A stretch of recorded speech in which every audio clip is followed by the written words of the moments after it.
வணக்கம் traders.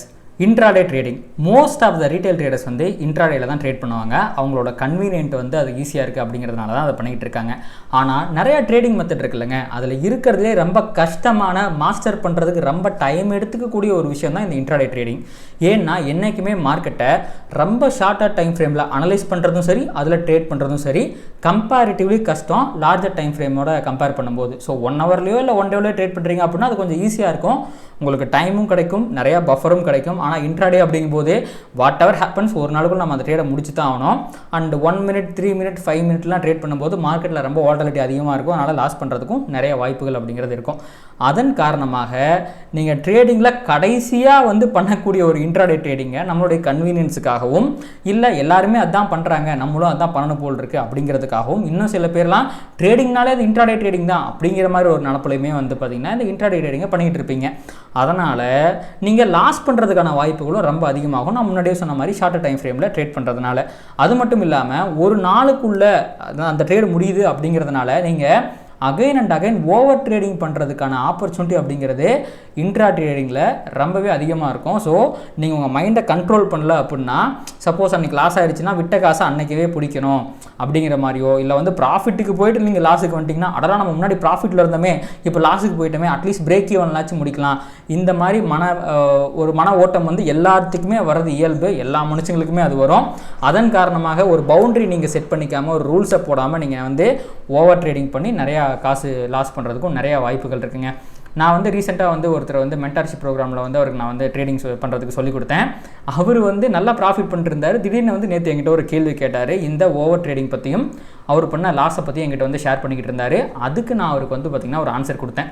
So அந்த answer வந்து இன்ட்ராடேயில் ஸ்ட்ரகிள் பண்ணுற நிறைய பேருக்கு கண்டிப்பாக ஒரு சொல்யூஷனாக இருக்கும் அப்படின்னு எனக்கு தோணுச்சு. அதன் காரணமாக தான் சரி அந்த கான்வர்சேஷன் அப்படியே நான் உங்கள்கிட்ட ஷேர் பண்ணிக்கலாம் அப்படின்ட்டு இருக்கேன். இந்த வீடியோவை முழுமையாக பாருங்கள், கண்டிப்பாக உங்களுக்கு வந்து ஒரு இன்சைட்ஸ், நல்ல இன்சைட்ஸ் இன்ட்ராடே ட்ரேடிங்கை பற்றி கிடைக்கிறதுக்கு நிறைய வாய்ப்புகள் இருக்குது. வாங்க நம்ம வீடியோக்குள்ளே போகலாம். எப்பெல்லாம் ப்ரோ நான் வந்து ப்ராஃபிட் பண்ணுறேனோ அப்போ வந்து பக்கா டிசிப்ளின்டாக நான் இருக்கேன். எப்படி சொல்கிறது, ஓகே இன்னைக்கு நம்மளோட டார்கெட் முடிஞ்சிருச்சு, இனி சிஸ்டமே பார்க்கக்கூடாது, நம்ம சார்ட்டை ஓப்பனே பண்ணக்கூடாது, 11 o'clock முடிஞ்சிருச்சா, ஓகே நெக்ஸ்ட் என்ன அப்படின்னு நான் போயிடுறேன். பட் டுடே பார்த்தீங்க அப்படின்னா ஃபர்ஸ்ட் எடுத்தோடனே கேவலமான என்னோட செட்டப் இல்லாமல் ஒரு அசம்ஷனில், எப்போவுமே கன்ஃபர்மேஷன் கிடைச்சாதான் நான் ட்ரேட் எடுப்பேன், நான் ஒரு அசம்ஷனில் ட்ரேட் எடுத்துட்டேன். ஃபர்ஸ்ட் அது வந்து லாஸ் ஆயிடுச்சு. ஸோ அதுலேயே நான் 2800 rupees ரிஸ்க் வச்சேன், அவுட் ஆயிடுச்சு. இன்னும் ஒரு ட்ரேட் எடுக்கலான்னு சொல்லிட்டு தான் அதுவும் அவுட் ஆயிடுச்சு. அது வந்து 4000 rupees அவுட் ஆயிடுச்சு. நான் அப்போவே வெளியில இருந்திருக்கணும். அடுத்து ஒரு ட்ரேடு எடுத்து ப்ராஃபிட் வந்துச்சு. எகெயின் நான் அதானி ஷார்ட் பண்ணேன், அதுலேயும் ப்ராஃபிட் வந்துச்சு. லாஸ்ட்டாக ஒரே ஒரு ட்ரேட் எடுக்கலான்னு சொல்லிட்டு எடுத்தது. அதுக்கப்புறம் அப்படியே இன்னைக்கு டேவே பார்த்தீங்கன்னா ஆல்மோஸ்ட் 12,000 rupees நான் லாஸ் பண்ணிட்டேன் ப்ரோ. எனக்கு என்னன்னா ப்ரோ, நான் ப்ராஃபிட் பண்ணும்போது அவ்வளோ டிசிப்ளின்டாக இருக்கேன்னா, ஏன் லாஸ் பண்ணும்போது மட்டும் இன்னொரு ட்ரேடுன்னு இன்னைக்கு சிஸ்டம் முன்னாடி 3 மணி வரைக்கும் உட்காந்துருந்தேன் ப்ரோ. ஏன் இதை பண்ண முடியல? இது நான் என்ன ஸ்டேஜில் இருக்கேன், இல்லை ஆரம்பத்தில் இப்படிதான் இருக்குமா? நீங்களும் இந்த ஸ்டேஜை வந்து பார்த்துருக்கீங்க, இதை தாண்டி ஓவர் கம் பண்ணி தான் இப்போ இந்த நிலைமையில இருக்கீங்களா? இது எப்படி ப்ரோ, எனக்கு புரியல ப்ரோ. இது சிம்பிளான எல்லா இன்ட்ராடே ட்ரேடர்ஸ்க்கும் வர முக்கியமான பிரச்சனை தான் உங்களுக்கு வருதுங்க ப்ரோ. ஹியூமன் சைக்காலஜி தான் இதுக்கு காரணம். என்ன பிரச்சனைனா, உங்களால் லாஸஸை அக்செப்ட் பண்ணிக்க முடியலை. ஒரு டே ரெட்டில் முடிக்கிறத உங்களால் அக்செப்டே பண்ணிக்க முடியல. நல்ல ப்ராஃபிட் பண்ணமே, நம்ம செட்டப் ஒர்க் அவுட் ஆகணுமே, ஏன் இன்னைக்கு ஒர்க் அவுட் ஆக மாட்டேங்குது, ஏன் நம்ம லாஸ்ட்டில் முடிக்கணும், எப்படி இருந்தாலும் நமக்கு இன்னொரு ஆப்பர்ச்சுனிட்டி வருது இல்லை, ஆப்பர்ச்சுனிட்டி வருதுன்னா ஆப்பர்ச்சுனிட்டியை தேடி தேடி ஓடுறீங்க ப்ரோ. நிஃப்டி இன்னைக்கு சரியான ஆப்பர்ச்சுனிட்டி இல்லையா, அதானி போய் ஷார்ட் அடிக்கிறது. அதானி ப்ராஃபிட் வந்துருச்சா, ஓகே அப்போ வந்து அதானியில் இதுக்கப்புறம் ஆப்பர்ச்சுனிட்டி இல்லை, நம்ம டைட்டனில் போய் அடிக்கலாம், டாடா மோட்டார்ஸில் போய் அடிக்கலாம் அப்படின்ட்டு நீங்கள் தேடி தேடி ஓடுறீங்க. முதல்ல அதை பண்ணாதீங்க. அண்டு ஒரு லிஸ்ட் ஆஃப் ஒரு இப்போது சப்போஸ் நீங்கள் நிஃப்டி பண்ணுறீங்க, ஒரு 2-3 ஸ்டாக் மட்டும் வச்சுக்கோங்க. ஒட்டு மொத்தமாகவே ஒரு நாளைக்கு வந்து பார்த்தீங்கன்னா இத்தனை நம்பர் ஆஃப் ட்ரேட்ஸ் தான் நான் பண்ணுவேன், அந்த நம்பர் ஆஃப் ட்ரேட்ஸில் இத்தனை ட்ரேட் லாஸ் வந்துருச்சுன்னா நான் அந்த டேயே முடிச்சிருவேன் அப்படிங்கிறத முதல்ல ஃபிக்ஸ் பண்ணிக்கங்க. நீங்கள் ஆப்பர்ச்சுனிட்டியை தேடினீங்கன்னா நீங்கள் வந்து 1 minute ஸ்கேல் பண்ணுறீங்க ப்ரோ, உங்களுக்கு ஒவ்வொரு நிமிஷமும் ஆப்பர்ச்சுனிட்டி தான். நீங்கள் 50 ஸ்டாக் எடுத்து வச்சுக்கிட்டு இங்கேயான்னு தேடிட்டே இருந்தீங்கன்னா கண்டிப்பாக ஒரு ஆப்பர்ச்சுனிட்டி கிடச்சிட்டே தான் இருக்கும், நீங்கள் ட்ரேட் பண்ணிகிட்டே தான் இருக்கலாம். ஆனால் உங்களுடைய டைமை கொண்டு போய் அப்படிலாம் லாக் பண்ணக்கூடாது. நம்ம ட்ரேட் பண்ணுறதே ஃப்ரீயாக இருக்கிறதுக்கு தான், அதை விட்டுட்டு 3 மணி வரைக்கும் எல்லாம் ஸ்கீடை பார்த்துட்டு இருக்கக்கூடாதுங்க ப்ரோ. அதனால் நீங்கள் என்ன பண்ணுறீங்க அப்படின்னா, முதல்ல போர்ட்ஃபோலியோ ஸ்டாப் லாஸை ஃபிக்ஸ் பண்ணுங்கள். ஒரு நாளைக்கு என்னோட கேபிட்டலில் இவ்வளோ % லாஸ் ஆயிடுச்சுன்னா அவ்வளோதான். இல்லை எனக்கு வந்து ஒரு நாளைக்கு 5000 லாஸ் ஆயிடுச்சுன்னா அவ்வளோதான், அதுக்கு மேலே நான் ட்ரேடே பண்ண மாட்டேன். இல்லை 2500 லாஸ் ஆச்சுன்னா அவ்வளோதான், நான் ட்ரேடே பண்ண மாட்டேன் அப்படிங்கிற போர்ட்ஃபோலியோ ஸ்டாப் லாஸை கொண்டு வாங்க. அதே மாதிரி number of trades, maximum number of trades இவ்வளோ தான், மினிமம் நம்பர் ஆஃப் ட்ரேட்ஸ் இவ்வளோ தான் அப்படிங்கிறதுமே வந்து பார்த்திங்கன்னா நீங்கள் கொண்டு வாங்க. இதை ரெண்டையும் கொண்டு வந்துட்டு நீங்கள் வந்து முடிஞ்ச அளவுக்கு கம்மி பண்ணுங்க ப்ரோ. ஒரு நீங்கள் 1 மினிட்ல ஸ்கேல் பண்ணுறீங்கன்னு வச்சுங்களேன், அதிகபட்சம் உங்களுக்கு 3 போதும்.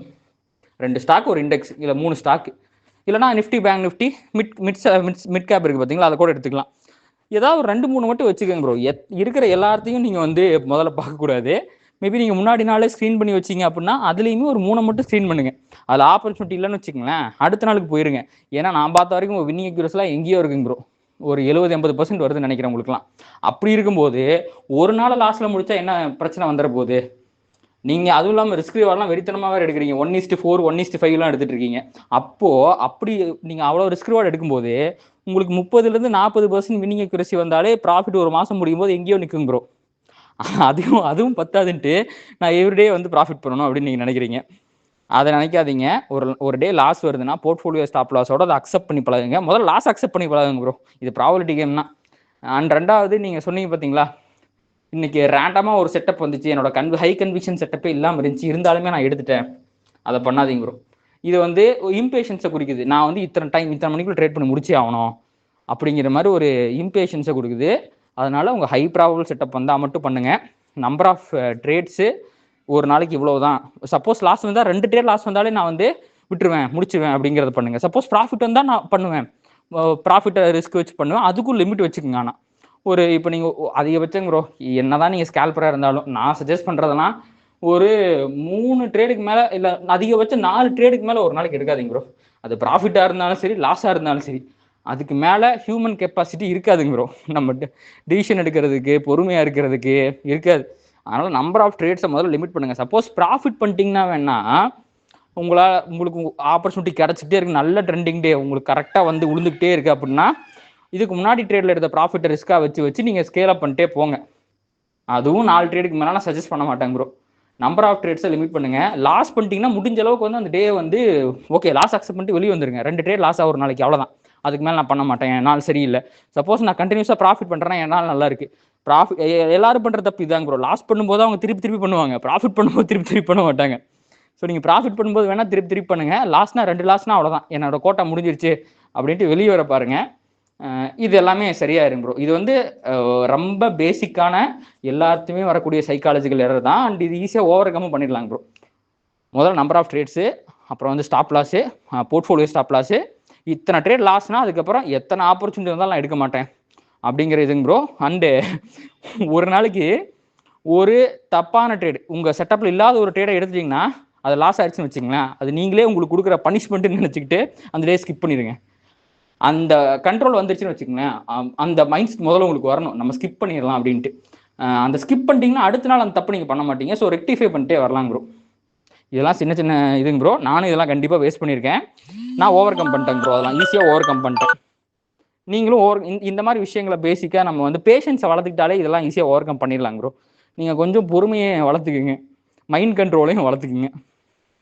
கேட்டஸ் நான் சொன்னதை நீங்கள் வந்து ஃபுல்லாக கேட்டிருப்பீங்க அப்படின்னு நினைக்கிறேன். ஸோ இதெல்லாமே ஜஸ்ட் ஒரு கைட்லைன்ஸ் தான், இப்படிலாம் பண்ணலாம் அப்படிங்கிற மாதிரி ஒரு ஐடியா தான். இதை அப்படியே பண்ணணும் அப்படிங்கிறதெல்லாம் கண்டிப்பாக கிடையாது. ஆனால் உங்களுக்கு ஏற்ற மாதிரி ஏதாவது ஒரு ரூல்ஸை மட்டும் நீங்கள் ஃபார்ம் பண்ணிங்க. இன்ட்ராடே பொறுத்த வரைக்கும் நம்பர் ஆஃப் ட்ரேட்ஸ் நான் இவ்வளோ தான் எடுப்பேன், ஒரு நாளைக்கு லாஸ் நான் இவ்வளோ தான் பண்ணுவேன், சப்போஸ் நான் ப்ராஃபிட் பண்ணால் கூட இவ்வளோ தான் பண்ணுவேன் அப்படிங்கிற மாதிரி ஏதாவது லிமிட்டை வச்சுக்கோங்க, உங்களை நீங்கள் கண்ட்ரோல் பண்ணிக்கோங்க. ஸோ அஸ் அன் இன்ட்ராடேட்டராக இதுக்கு வந்து ஒரு சரியான எக்ஸாம்பிள் என்னென்னா, குதிரைக்கு கடிவாளம் போடுற மாதிரி. ஸோ அதை போட்டிங்க அப்படின்னு வச்சுக்கங்களேன், அதுக்கு திசை தெரியும், கரெக்டாக ஓடிக்கிட்டே இருக்கும். அது அப்படி இல்லைன்னு வச்சுக்கலாம், காட்டில் இருக்க குதிரையெல்லாம் அங்கே போகும் இங்கே போகும், அல்டிமேட்டாக வந்து பார்த்திங்கன்னா அது போய் சேர வேண்டிய இடத்த வந்து அடைய முடியாமல் போயிடும். ஸோ நீங்கள் லாஸ் பண்ணிகிட்டு இருக்கீங்க அப்படின்னா கண்டிப்பாக உங்களுக்கு ஒரு கடிவாளம் தேவை. அதுதான் செட் ஆஃப் ரூல்ஸ். அதை நான் சொல்கிற ரூல்ஸாகவும் இருக்கலாம், இல்லை உங்களுக்கு தேவையான மாதிரியும் ஒரு ரூல்ஸை போட்டுக்குங்க. இன் டர்ம்ஸ் ஆஃப் ரிஸ்க் மேனேஜ்மெண்ட்டுக்கு நான் சொல்கிறேன். ஸ்ட்ராட்டஜிக்கும் அதே தான். இதுதான் செட்டப், இந்த செட்டப் வந்தால் மட்டும்தான் எடுப்பேன், இல்லைனா எடுக்க மாட்டேன் அப்படிங்கிற ரூல்ஸ் ரொம்ப முக்கியம். அது வந்துச்சுன்னா அதுக்கு நான் இவ்வளோ தான் லாஸ் பண்ணுவேன், இவ்வளோ தான் நான் வந்து ப்ராஃபிட் எதிர்பார்க்குறேன் அப்படிங்கிறதுல உங்களுக்கு ஒரு தெளிவு இருக்கணும். அண்ட் அதை நீங்கள் வந்து பிளான் பண்ண மாதிரி எக்ஸிக்யூட் பண்ணவும் கற்றுக்குங்க. இதெல்லாம் பண்ணிங்கன்னா இன்ட்ராடே வந்து மோர் சிம்பிளர் தான், அதுவும் ஈஸி தான். பட் என்னன்னா இந்த ரூல்ஸ் இல்லாதனால தான் அது எல்லாத்துக்கும் கஷ்டமாகுது. நான் சொல்கிற ரூல்ஸாக இருந்தாலும் சரி, நீங்கள் ஃபார்ம் பண்ணுற ரூல்ஸாக இருந்தாலும் சரி, முதல்ல ரூல்ஸை போட்டு ட்ரேட் பண்ணுங்கள். அதுதான் வந்து ப்ராஃபிட்டபிலிட்டிக்கான ஒரே வழி. ஸோ அவ்வளோதான் நினைக்கிறேங்க. கண்டிப்பாக அந்த வீடியோ உங்களுக்கு யூஸ்ஃபுல்லாக இருந்திருக்கும்னு நினைக்கிறேன். அண்ட் நீங்கள் வந்து என்னோட மென்டர்ஷிப் ப்ரோக்ராமில் ஜாயின் பண்ணணும் அப்படின்னு நினைக்கிறீங்க அப்படின்னா கீழே டிஸ்கிரிப்ஷனில் வந்து பார்த்தீங்கன்னா லிங்க் இருக்குது, அதில் நீங்கள் வந்து என்ரோல் பண்ணிக்கலாம். ஏதாவது டவுட்னாலுமே எனக்கு வந்து வாட்ஸ்அப்பில் மெசேஜ் பண்ணுங்கள், அதை கால் பண்ணுங்கள். அண்ட் இந்த வீடியோ உங்களுக்கு பிடிச்சிருந்துச்சுன்னா அதை லைக் பண்ணுங்கள், கமெண்ட் பண்ணுங்கள், ட்ரேட் பண்ணுற மற்ற நண்பர்களுக்கும் ஷேர் பண்ணுங்கள். அது யூடியூப் அல்காரிதம் ட்ரிகர் பண்ணி நம்ம நிறையா பார்வையாளர் நம்ம சேனலுக்கு கொண்டு வந்து சேர்க்கும். நன்றி.